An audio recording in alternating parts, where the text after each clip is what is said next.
Misalnya parameter kita bertanya, setelah COVID, apakah pemerintah akan berlutut di depan orang miskin untuk minta maaf karena kebijakan buruk dalam penanganan kesehatan masyarakat, kebijakan buruk di dalam penentuan prioritas ekonomi karena mengandalkan lebih percaya pada semen daripada percaya pada kesehatan manusia, karena itu infrastruktur fisik.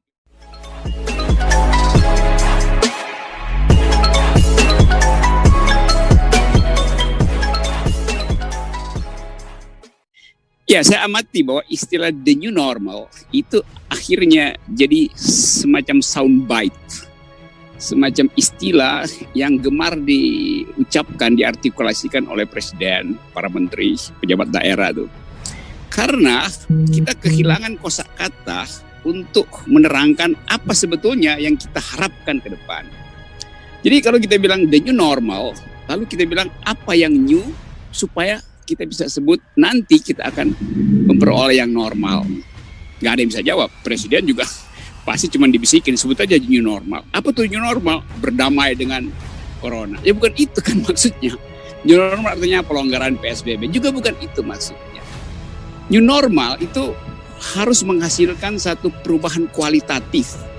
Kalau ilmu kedokteran misalnya harus ada perubahan struktur kimia dari tubuh manusia. Bukan sekedar perubahan fisika yang sekedar perubahan kuantitatif, tapi perubahan kualitatif, perubahan kualitas energi politik, kualitas value dalam economics, kualitas cara kita menghayati lingkungan. Hari ini kebetulan orang masih merayakan, kemarin adalah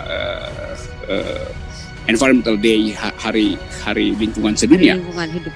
Hari lingkungan hidup sedunia. Ya.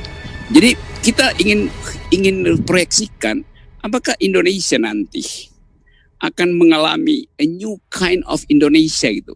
Bukan sekedar new Indonesia, tapi a new kind, jenis baru.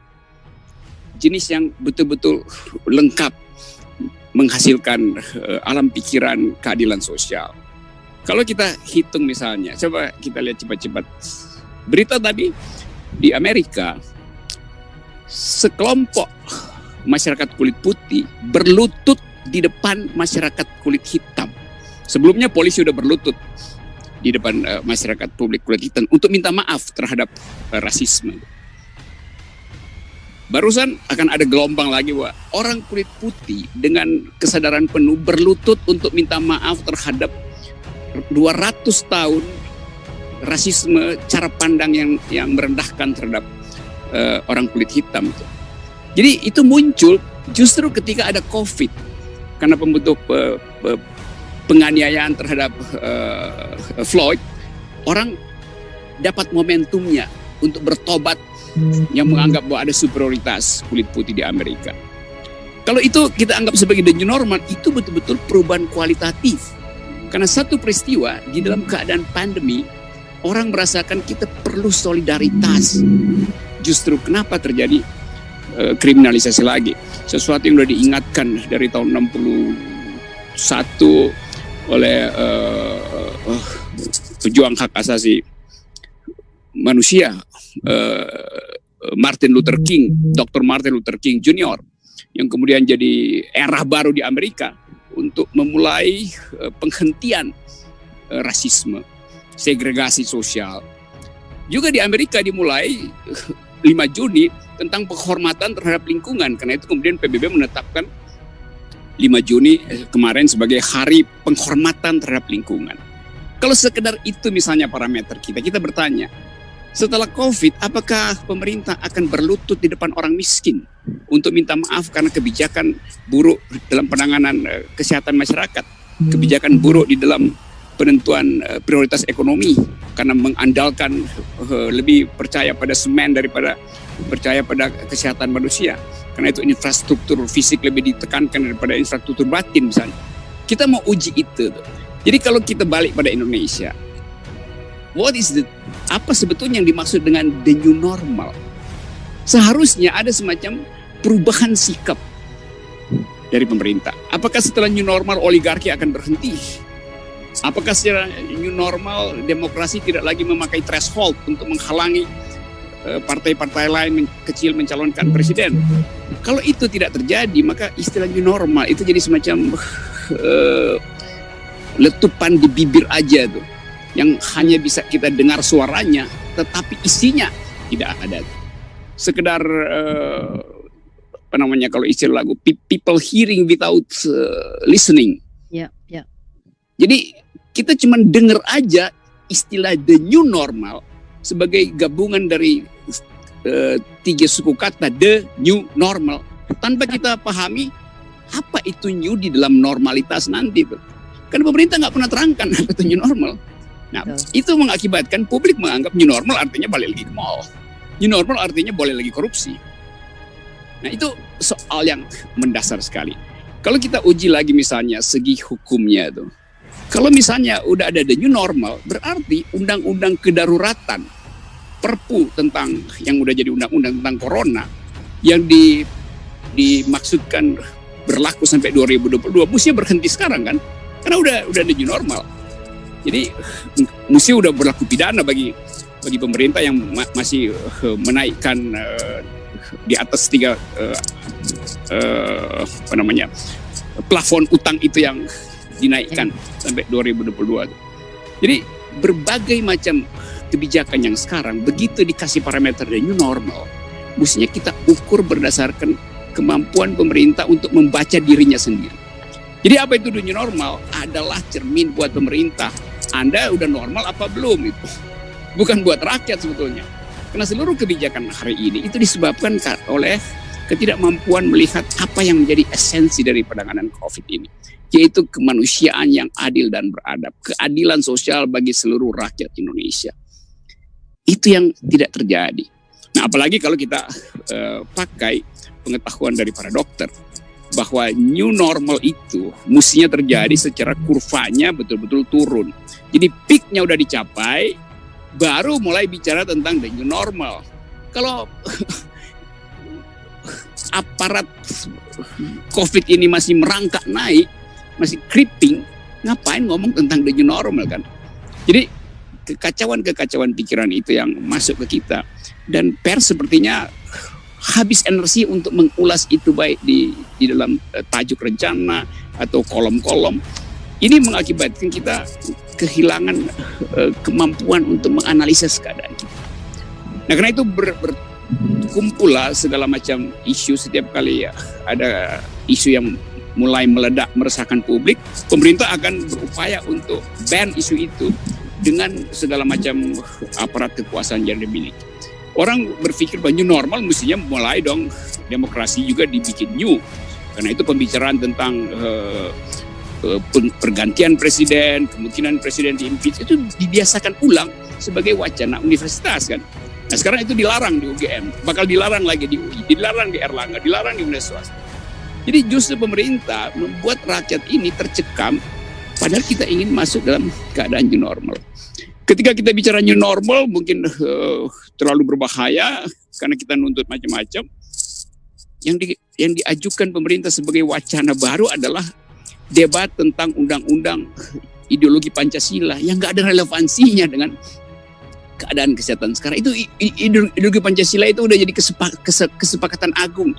Ngapain diputuskan lagi di DPR untuk pelembagaan cara mengontrol masyarakat. Jadi pikiran masyarakat akan dikontrol oleh ideologi Pancasila. Jangan-jangan juga akan dianggap bahwa Pancasila itu adalah antivirus. Pancasila itulah vaksin buat si COVID. Nggak ada urusannya tuh. Jadi kita lihat, saya ringkas dulu bahwa istilah new normal akhirnya jadi semacam permainan bahasa saja. Sekedar permainan bahasa.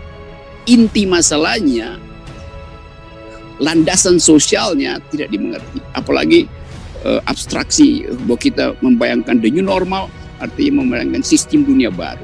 Kita mesti hitung diplomasi baru kita apa.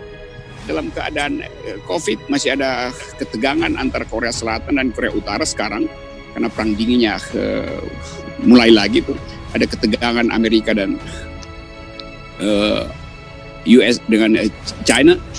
Dan itu pemerintah seolah-olah menganggap bahwa itu urusan global, kita urusan dalam negeri.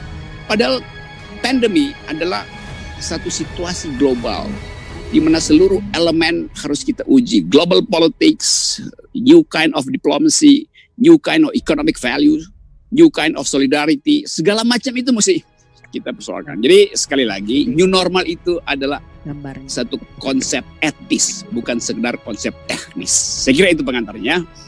Ini akhirnya kita pergi pada inti soalnya, yaitu leadership. Dan seluruh pemimpin yang disebut oleh Pak Dirman tadi, Taiwan, Korea Selatan, Vietnam, New Zealand, Jerman, semua mereka tidak memerlukan buzzer, tidak memerlukan influencer, karena mereka punya kapasitas. Nah di kita ini yang beroperasi adalah buzzer, influencer. Bahkan dokter dibully oleh buzzer. Jadi ini soal leadership. Kalau leadernya bermutu, maka nggak ada pembicaraan tentang mengganti presiden gitu. Nggak ada orang yang ingin ganti Angela Merkel, nggak ada orang yang ingin ganti Perdana Menteri Selandia Baru, nggak ada orang yang ingin ganti Presiden Korea Selatan. Tidak ada yang ingin mengganti Presiden Taiwan karena mereka adalah leader. Tapi kalau mereka jadi dealer, semua orang akan berpikir untuk mengganti. Jadi benar Pak Dirman mengajar leadership, dan seharusnya ada mata kuliah khusus tentang the new leader gitu, di dalam leadership itu. Atau saya nggak mau sebut the new president ya, the new leader aja. Karena kita kebanyakan dealer di pemerintahan tuh. Dealer itu sifatnya adalah melihat peluang untuk dirinya sendiri. Leader memikirkan masa depan bangsa, itu bedanya. Kalau dealer di bidang ekonomi jelas itu adalah ethics di dalam ekonomi. Tapi pemerintah itu dia mesti punya leadership. Nah inti dari leadership adalah tidak panik terhadap bisikan-bisikan para dealer. Itu yang menentukan leadership yang punya kapasitas dan konsisten. Kan itu intinya kan. Jadi kalau sekarang saya dengar presiden, para menteri bilang kami mengalami dilema antara memenuhi kebutuhan sosial, kesehatan atau memelihara momentum ekonomi. Lo leader itu nggak pernah ada dalam dilema. Leader itu memutuskan justru untuk keluar dari dilema. Leader itu kan punya seluruh kemampuan untuk mengaktifkan kebijakan. Ngapain ada dalam dilema? Jadi dia sendiri sudah menyerah sebetulnya. Kami ada dalam dilema. Karena tadi nggak ada dalam kemampuan untuk situation calls for decision, itu intinya kan. Jadi ini soalnya. Nah itu diingatkan dengan baik oleh Pak Sudirman Said tadi bahwa pada akhirnya variabel utamanya adalah kepemimpinan. Nah hari ini kita mengalami defisit di dalam leadership itu tadi. Nah akibatnya apa? Upaya untuk berpihak pada kesehatan akhirnya diganggu oleh berbagai macam bisikan supaya momentum ekonomi diselamatkan lebih dulu. Itu yang tadi diterangkan oleh Dr. Daeng tadi, Pak Daeng. Itu bahwa yang disebut preventif itu nggak jalan akhirnya kan. Nah, yang jalan apa sebetulnya? Kan tugas pemerintah adalah mengantisipasi kemungkinan sakitnya rakyat, mengantisipasi, dan dengan itu dia mencegah gitu, mengantisipasi kesehatan. Nah sekarang yang dilakukan pemerintah adalah mengantisipasi makar, mengantisipasi pikiran kritis, dan itu yang dicegah. Bukannya mencegah COVID, pemerintah sibuk mencegah oposisi itu. Kan terbalik-balik paradigmanya kan. Jadi ini kita balik lagi tadi bahwa COVID ini, pengalaman dunia menerangkan bahwa informasi harus terbuka.